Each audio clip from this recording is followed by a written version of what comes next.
क्या आपने कभी सोचा है कि हर शिव मंदिर में शिवलिंग के ठीक सामने नंदी बेल क्यों विराजमान होते हैं? क्या ये केवल परंपरा है या इसके पीछे छुपी है कोई गूढ़ पौराणिक कथा? आइए जानते हैं उस रहस्य को जो शिव और नंदी के प्रेम, त्याग और भक्ति की अमर कहानी कहता है।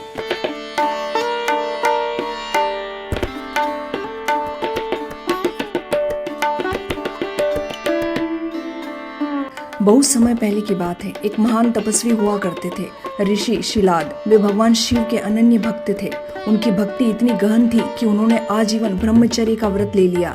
लेकिन उनके इस संकल्प से उनके पितरों को चिंता सताने लगी।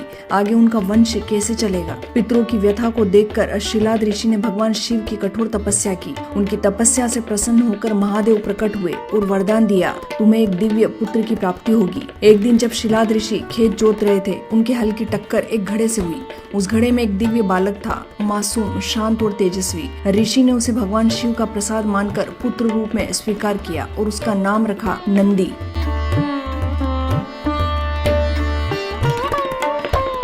एक दिन दो तेजस्वी ऋषि मित्र और वरुण आश्रम आए। नंदी और शिलाद ने उनकी बड़ी आव भगत की।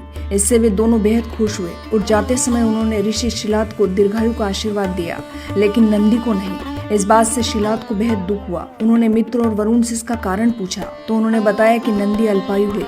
यह सुनकर शिलाद बड़ी गहरी चिंता में चले गए। अपने पिता को चिंतित देख नंदी बोले, जिस शिव ने मुझे जन्म दिया है वही मेरी रक्षा करेंगे, मैं तप करूंगा। नंदी ने कठिन तपस्या की। उसकी तपस्या से महादेव प्रकट हुए, लेकिन सृष्टि के नियमों के विरुद्ध वे भी नहीं गए। भगवान भोलेनाथ जी नंदी को दीर्घायु तो नहीं कर सके, किंतु उन्होंने इसका रास्ता अवश्य निकाला।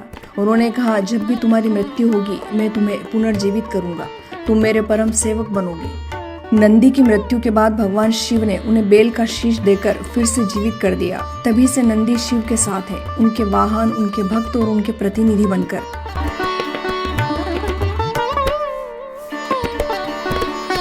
अब सवाल उठता है, शिवलिंग के सामने ही विराजमान क्यों होते हैं नंदी?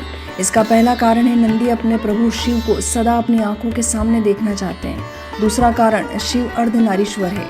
गर्भगृह में माता पार्वती भी शिव के साथ समाहित होती है और माता के समक्ष नंदी अपनी मर्यादा को नहीं तोड़ सकते, इसलिए वे बाहर विराजते हैं। इसका तीसरा कारण महादेव का वरदान है। जब शिव जी ने नंदी से कहा था, जहाँ नंदी होंगे वहाँ मैं स्वयं उपस्थित रहूंगा, इसलिए हर शिव मंदिर में नंदी की स्थापना अनिवार्य है। शास्त्रों में वर्णन है, शिव जी समाधि में लीन रहते हैं, इसलिए उनकी तपस्या में विघ्न डालना ठीक नहीं। ऐसे में जो भक्त शिव जी के दर्शन करने पहुँचते हैं, उनकी प्रार्थनाएं नंदी ही उन तक पहुँचाने का काम करते हैं। इसलिए नंदी के कानों में ही भक्त अपनी जो भी इच्छाएं हैं वो कहकर भोलेनाथ जी के दर्शन करते हैं। वास्तविकता में नंदी वह सेतु है जो भक्तों की बात भगवान भोलेनाथ जी तक पहुंचाते हैं। मान्यता है कि जो भी नंदी के कान में अपनी प्रार्थनाएं, इच्छाएं, मनोकामनाएं कहता है, शिव जी तक वह बात अवश्य ही पहुंचती है। भक्ति की पराकाष्ठा पर पहुंचने के बाद शिव पार्वती ने नंदी को सभी गणों का अधिपति बना दिया और वे नंदीश्वर कहलाए। बाद में उनका विवाह मरुतों की पुत्री सुयशा से हुआ।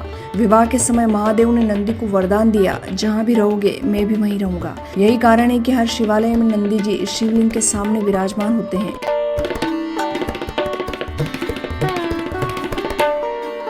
सावन का महीना चल रहा है। जब भी आप किसी शिव मंदिर जाएं, नंदी के कान में अपनी विश कहना ना भूलें।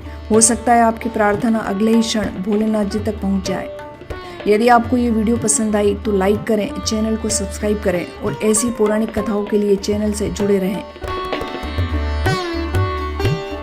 हर हर महादेव।